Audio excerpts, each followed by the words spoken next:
So together with us today, we have Mr. Clayton Phipps, who has been involved in the discovery of the amazing dwelling dinosaur specimen that is maybe the most complete T-Rex specimen together with a Triceratops. We would like to have a short conversation with him. So first, Mr. Phipps, tell us about yourself. What do you do for a living, and where do you live? I live in the United States in Montana, out west, and I grew up on a ranch here. And after high school, I started working on ranches as a cowboy. And one time, I was out gathering some cows, and the guy drove into the place, and he asked if he could look for dinosaurs. So he asked the landowner that I was working for, the guy I was working for, if he could look around for dinosaurs, and the guy said sure. Well, it kind of piqued my interest, and I really hadn't had dinosaurs on my radar before that time. I was probably close to 20 years old. And anyway, he went out and started hiking around and came back, and he had a piece of a Triceratops fossil. And he showed it to me, and I just got really interested and started looking every chance I had. Then I started looking for dinosaurs. Oh, it sounds really interesting. And so you started searching for fossils when you were on my age. So you have been searching for fossils for how many years till Probably now? around 25. Okay, okay, pretty nice. So I wanted to ask you, if you found only dinosaurs at first. Mostly, yes. That's what I focused on. We're the place I live is surrounded by the Hell Creek Formation. The Hell Creek Formation is a very famous dinosaur-bearing formation, and we're well known in our area for finding T-Rex, Triceratops, ankylosaurs, all the various dinosaurs that are in the Hell Creek Formation, and that's the one that I know the most about and have spent the most time in. If you were asked, what are the top five fossils that you have found in your life, probably except for the dwelling dinosaurs that you recently found, what are the other top five fossils that you have found?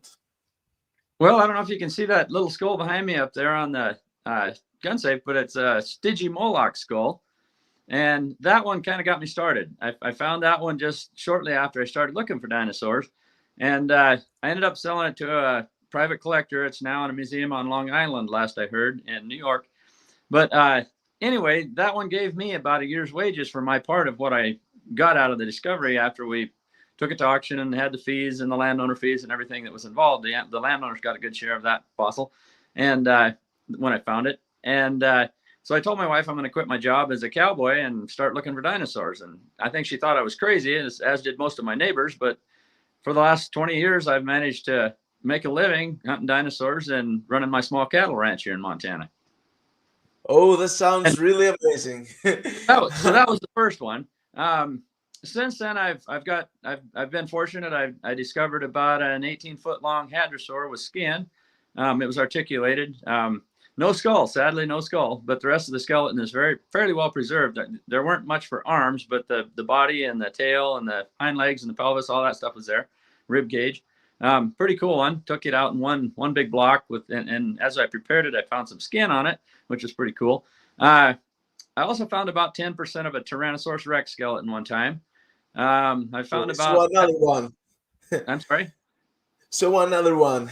Another T-Rex again before. True. Yeah. Yeah. And another one, I guess I found about 70% of a Triceratops skull one time. That one was actually on. I don't know if you are familiar with Dino Hunters, the Discovery show, but I was on that show for a while, and the Triceratops skull was I actually found it on that show, which is kind of cool. Oh Um, yeah, yeah. I've watched it. I may forgot that you were involved, and I have seen you again. Wow. We will yeah, add that. We will add part of an episode in this video. sure. Sure. But anyway, I recently found a new site that I'm working on now, and it'll be a multiple year site. It's an old ancient riverbed from when the dinosaurs were here, and I found almost every species known in the Hell Creek has been found in this river channel so far. We're amassing a large collection of just random bones. It's mostly just stuff that's washed into this one pocket in the river. But so far, I actually have found about 30 bones. This will be the second T-Rex I've discovered. Uh, there's about 30 bones so far represented, I think. We're still prepping the material and going through it and seeing what we do have. But that site's really exciting to me. I can't wait to see what all we pull out of the ground at that site. It's just been phenomenal. Yeah, it seems that every site that contains a riverbed was once a riverbed, and it contains fluvial sediments and lacustrine sediments, is the treasure trove for fossils, and it really sounds very interesting. I would like to ask you what followed after you found the dwelling dinosaur specimen, if you found that yourself only or with some of your friends, and what followed with that discovery. Did you know from the first moment that you dug part of this that it was so incredible and rare specimen? Well, the day we found it, my friend Mark Eatman actually was hiking with me, and my cousin Chad O'Connor. It was the first day he'd ever went fossil hunting with us. He now has he had cerebral palsy then, but he now is wheelchair bound, so he can't fossil hunt with me anymore. But it was a very great discovery for him. Changed his life in a lot of good ways. But my friend Mark, when he found the site, he found a pelvis of a plant eater weathering out of the hill. And that day we kind of parted ways that evening, and we're like, maybe someday we'll dig on it. It's down in the bottom of a canyon. It's just a pelvis. But the one thing that caught my interest was the pelvis had a femur articulated into it. We could see the head of the femur was articulated into the pelvis. So I thought, well, there's a good chance there's at least half this dinosaur still there, whether it's a tail or the front end. We weren't sure based on how it was laying in the ground. We didn't expose much that day. So we started about 2 weeks or 3 weeks went by. I had to get my hay put up for the year on my little ranch so I could feed my cows in the winter. That took about a month. Got that done, and we went back to the site with the landowners and started brushing some dirt away and doing a little bit of initial excavation that day. And we realized that, there was a row of vertebrae going into the hill alongside the pelvis. So, all right, we better dig this. About 2 weeks into the discovery, I actually had the ceratopsian, the plant eater, completely exposed, and it's very, very, very complete. Which is just unheard of in the Hell Creek Formation to find articulation like that, and especially on a Triceratops or a ceratopsian. That was what I was going to ask, if it's normal to find articulated skeletons, because I think that it's lacustrine deposition mostly, and animals are, how to say, dispersed in a way. Their bones are dispersed more, so it's even more rare to find articulated specimens. Oh, it definitely is, yeah. A lot of things have happened since the dinosaurs died. Scavengers, predators chewed them up. Lots of things can happen to a skeleton after an animal dies, and it's very rare for it to even become a fossil. So something buried a lot of dinosaurs quickly for me to find the amount of fossils we find here in the Hell Creek Formation. A global flood is not unheard of in my mind. Whatever killed these dinosaurs, I don't know. I wasn't there, neither was anyone else to witness it. But something buried a lot of them quickly for us to find the amount that we do. And yes, it is rare to find articulation, because as the animal dies, even if it dies in a stream or a river or a pond and gets buried quick, they still have turtles and crocodiles and other marine reptiles and carnivores chewing those skeletons apart.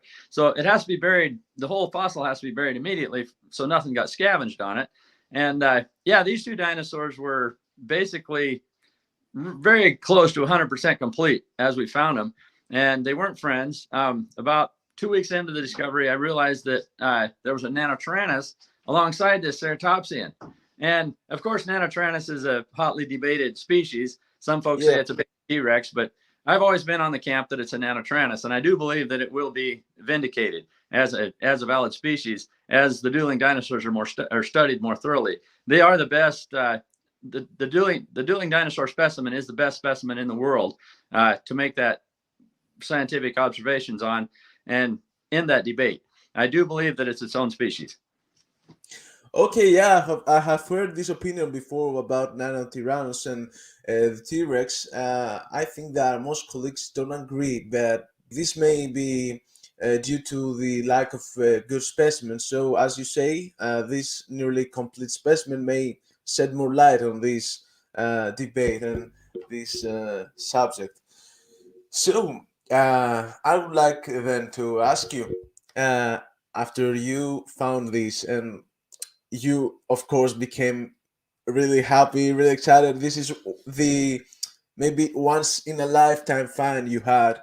How did you feel about it, and what followed regarding the institution and the scientific community approach to you? Well, it was tough. When we realized what we had a carnivore and a herbivore locked together. Buried in the same probably exact moment in time, and they probably killed each other. They obviously weren't friends. It was hard to get the word out there. Nobody really would believe us. I was just a cowboy finding dinosaurs, and so it was tough. Uh, I did have a few friends in the paleontology community that I reached out to and told them about it, and of course they were all in awe of what we'd found, and they believed me, of course. Uh, there were paleontologists that denied that it existed for a while, until we finally got enough word out there that can no longer be denied and pushed under the table. And then there was also a 7-year lawsuit involved regarding ownership of that fossil. And so I always hoped that the dueling dinosaurs would bridge the gap between commercial people like me that find dinosaurs and make a living doing it, and save them from the second extinction so other people can enjoy them and study them and argue over them or what. I don't like to argue. I like to get along with people, and I like to find dinosaurs. So for me, I was hoping that it would bridge that gap and get people more together, and more dinosaurs would be found, and it'd just be cool. We can save more dinosaurs from natural erosion and the second extinction, I like to call it, because if you don't protect the dinosaur, it goes back to dust. That Mother Nature erodes it out of the ground, and it very quickly crumbles, and it's gone before long, and it's lost forever to science for the second time, because obviously they went extinct one time. This is a second extinction. If you don't collect a fossil, it's gone. It's So gone. Yeah, there's no second chance for that again. Yeah. absolutely, and I would still say, in a good part of the world, more dinosaurs are lost every year than are discovered. The world is a big place, and most of these fossils are found in remote areas that very few people ever even get to. And so if they're not collected, they're gone. So yeah, I guess and of course the lawsuit actually, in a funny way, in the end, did bring the academic community and our commercial fossil hunters together, because a mineral holder on the land that we found the dueling dinosaurs on tried to claim the dueling dinosaurs as a mineral, which would have changed everything that we'd ever done in paleontology for the last 100 years. It's always been a surface right and recognized as such since like 1918 in the Earl Douglas decision on Dinosaur National Monument in Utah.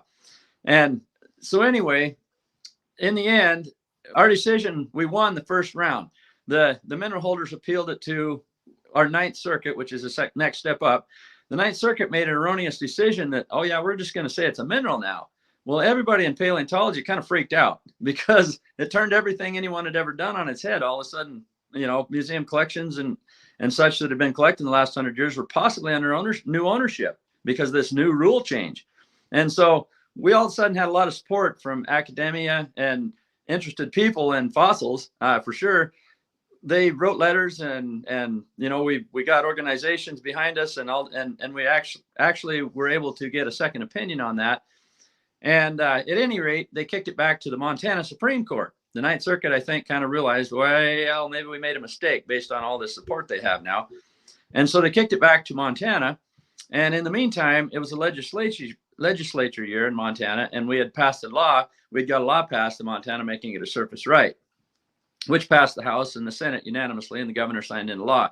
So when they kicked it back to Montana, but then we had a new law on the books in Montana that settled the debate. And so the lawsuit was essentially over, and we were the winners, and which, everybody was thankful for, because it just would have been a mess had it been reversed and all of a sudden it's a mineral. Yeah, that sounds really crazy. I haven't heard this story, because I thought that only the debate was regarding the commercial paleontology, not that they could decide that the fossil could be called as a mineral and all these.